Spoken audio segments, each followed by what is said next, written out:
Il va nous falloir 120 g de beurre fondu, 290 g de lait en poudre.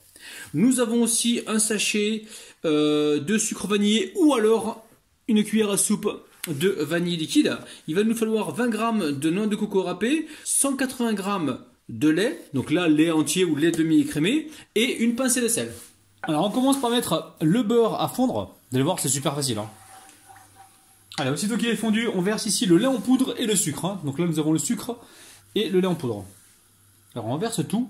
Et là, le but du jeu maintenant, c'est d'enrober notre poudre de lait et notre sucre avec le beurre. Donc là, on baisse la température. Allez, on mélange tout. Donc là, le but, c'est d'obtenir quelque chose de bien sableux. Ça, c'est dans un premier temps. Surtout, on fait attention, on baisse la température. Allez, on va pouvoir y mettre le sel. Donc le sel, le quart d'une cuillère à café, il n'y a pas beaucoup les amis. Voire une pincée. Aussitôt, on va pouvoir y mettre la vanille liquide. Une cuillère à soupe ou alors du sucre vanillé, vous prenez ce que vous avez. Et là, on va venir donc mélanger donc rapidement. Faites attention que ça n'accroche pas. Et on est sur un petit feu moyen, mais tout petit. Et en même temps, on va pouvoir aussi mettre la noix de coco râpée. Si vous n'aimez pas ça, n'en mettez pas. Ou alors mettez de la poudre d'amande à la place. Il n'y a aucun problème les amis. Donc là, je suis sur un feu. Voilà, on va baisser un petit peu. Et on va mélanger tout. Donc déjà, la famille, je ne sais pas si vous sentez, mais alors ça sent vraiment super bon. Ça sent très très bon. On a envie d'y aller comme ça à la cuillère. Petit conseil que je peux vous donner, les amis, écoutez-moi bien. La vanille, mettez-la directement dans le lait. Ça sera mieux parce que là, moi, j'ai fait la bêtise de mettre directement la vanille comme ça. Et là, je suis embêté. C'est vrai que le sucre vanillé, ça passe. Mais là, la vanille liquide, ça m'a fait des petits grumeaux. Mais c'est pas grave. Ça va se dissoudre donc avec la cuisson. Donc là, je rajoute le lait. Hop là. Et là, je vais essayer de caraméliser ça donc tranquillement. Donc là, il va vraiment falloir surveiller la cuisson. On va baisser d'ailleurs la température un petit peu pour être sûr de ne pas avoir de surprise. Et surtout, on ne s'arrête pas de mélanger. On va bien partout. Le but du jeu, c'est de légèrement caraméliser donc ce mélange. Alors, ce qui est important aussi, juste avant de commencer la recette, préparez votre assiette avec une feuille de papier cuisson et un cercle ou alors un cadre que vous posez par-dessus. Comme ça, dès que votre préparation est cuite, vous allez pouvoir la couler aussitôt. Donc ça prend quelques minutes, je vous dirai donc le temps exact tout à l'heure.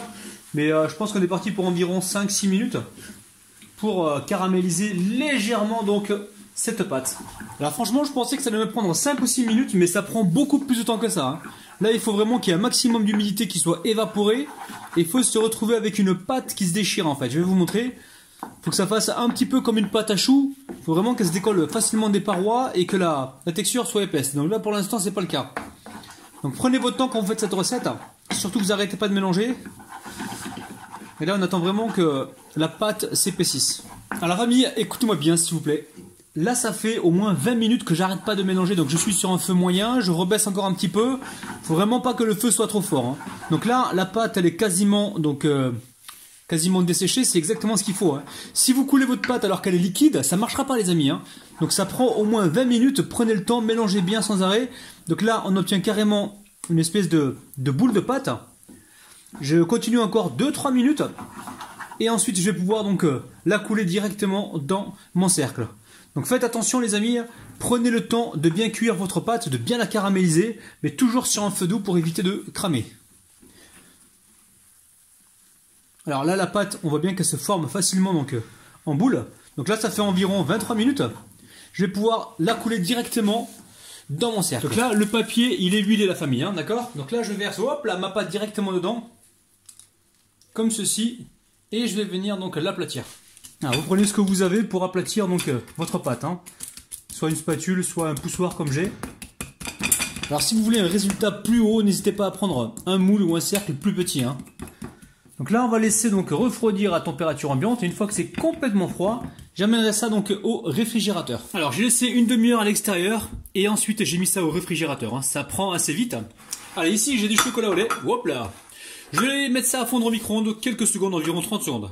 Alors, vous chauffez votre chocolat. Arrangez-vous pour pas qu'il soit totalement fondu, pour qu'il reste des morceaux, de façon à ce qu'il continue de fondre avec la chaleur du chocolat déjà fondu. Ça va vous permettre d'avoir une meilleure tenue en fait. Donc là, on mélange pour faire fondre le tout. Alors, le chocolat est fondu, je viens le verser directement donc sur ma préparation. Alors, si on veut, on peut mettre une cuillère à soupe d'huile avec le chocolat pour justement, pour éviter qu'il ne soit trop craquant quand on veut le couper. Mais bon, Là, c'est du chocolat au lait. Généralement, c'est un peu plus tendre que le chocolat noir. Donc, pour moi, il n'y a pas de souci. Allez. Hop là. Je récupère mon plat et je viens faire couler comme ça mon chocolat sur tout le long. Allez, je récupère un peu de chocolat noir pour faire la décoration. Donc ça, c'est surtout pour masquer les petits défauts. Alors, vous n'êtes pas obligé. Après, au niveau de la déco, je vous laisse libre choix. Vous faites vraiment comme vous voulez. Allez, j'amène ça au réfrigérateur. Là, je veux que le chocolat se bloque. Donc là, pour environ 1 heure au réfrigérateur tranquillement. Alors, juste une petite astuce et conseil. Au niveau du sucre, je pense que 90 grammes de sucre, voire 80 grammes, c'est largement suffisant. Pourquoi? Parce qu'on a du chocolat au lait qui est sucré dessus et qui va venir apporter donc son taux de sucre. Donc les amis, direction le frigo. J'ai sorti ça du réfrigérateur. Moi, ce que je vous conseillerais, les amis, mettez-la environ 20-30 minutes et après coupez vos parts pour éviter justement que ça ne durcisse. Regardez-moi ça, c'est un truc de dingue. Donc ça, c'est à faire pour les... par exemple, quand vous voulez faire des petits biscuits ou quoi, vous allez voir, vous allez vraiment vous régaler.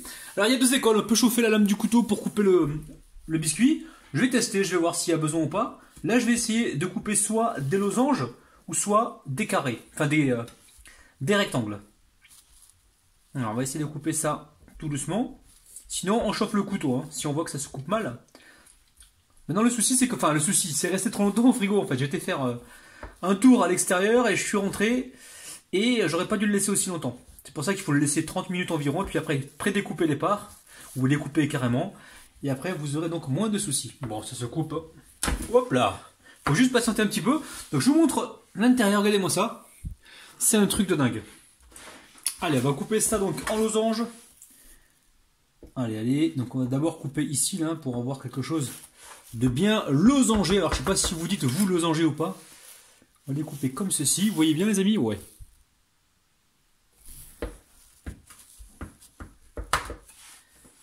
On va essayer de couper la même taille.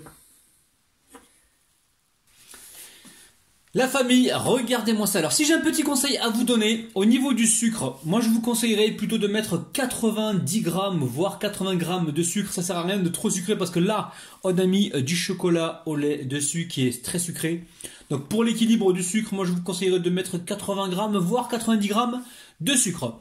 Et au niveau du temps de cuisson, donc j'ai dit un peu plus de 20 minutes, mais je suis sûr qu'au bout de 15 minutes, vous allez pouvoir arrêter donc la cuisson et verser la pâte directement dans le moule. Au bout de 15 minutes, je pense que c'est bon. J'ai dit 20-23 minutes, parce que c'est la première fois que je le réalise, et je me suis rendu compte après que l'on pouvait certainement s'arrêter donc à 15 minutes. Donc la famille, on va passer tout de suite aux dédicaces. Je dédicace aujourd'hui Alison, Mathilde, Anissa, Asna, Brigitte, Jocelyne, Bgafid, Rachid, Youssef et Morissette. J'avais un doute sur le nom de Morissette. Allez, on passe tout de suite à la dégustation. Je vous montre ça de près déjà. Regardez-moi ça. C'est bien caramélisé. Regardez-moi ça.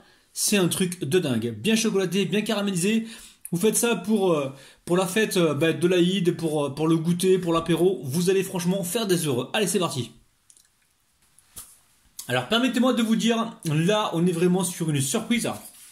Là c'est vraiment un truc, on dirait un nougat caramélisé venu de l'espace. C'est un truc de dingue la famille. Donc surtout, refaites la recette, faites-vous plaisir. Et franchement, ça aurait dû partir à la poubelle parce que les dates limites approchaient à grands pas. Et heureusement que les Martiens étaient là et m'ont conseillé justement de faire une gourmandise avec. Donc les amis,